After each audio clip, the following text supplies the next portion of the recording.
বাজার থেকে টাটকা কিছু কলা আনছিলাম। আজকে ভাবলাম অন্যরকম একটা ভর্তা বানাবো। প্রথমে কলাগুলো একটু কেটে ধুয়ে সিদ্ধ করে নিব।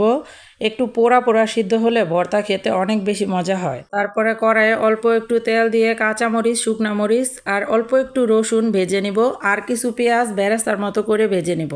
একটু ঢং করে চাইছিলাম যে কলার খোসাগুলো ছাড়াতে, কিন্তু পারলাম না। তারপরে যে পেঁয়াজ, রসুন, কাঁচামরিচ, শুকনা মরিচ ভেজে রাখছিলাম ওইগুলা সবগুলো আগে ভালোভাবে বেটে তারপরে অনেক মিহি করে কলাগুলা বাটতে হবে। এই ভর্তা বা যে কোনো ভর্তা অনেক মিহি করে বাটলে ভর্তা খেতে কিন্তু অনেক বেশি মজা হয়। আর ভর্তা বানানোর শেষে কিন্তু আমি একটু কাঁচা সরিষার তেল দিছিলাম। কাঁচা সরিষার তেল ভর্তা বানানোর শেষে দিলে টেস্ট অনেক বেশি বেড়ে যায়। তারপরে আমি গরম গরম ভাত নিছি আর এই কলা ভর্তা নিছিলাম। খেতে কিন্তু আমার কাছে জাস্ট একদম অসাধারণ লাগছে। আপনারা একদিন এইভাবে বানিয়ে খেয়ে দেখবেন। আমি আশা করি আপনাদের কাছে অনেক বেশি ভালো লাগবে। আমি জানি আমার চেয়ে ভালো রান্না বান্না অনেক আপুরাই পারে, তারপর আজকে একটা রেসিপি দিলাম।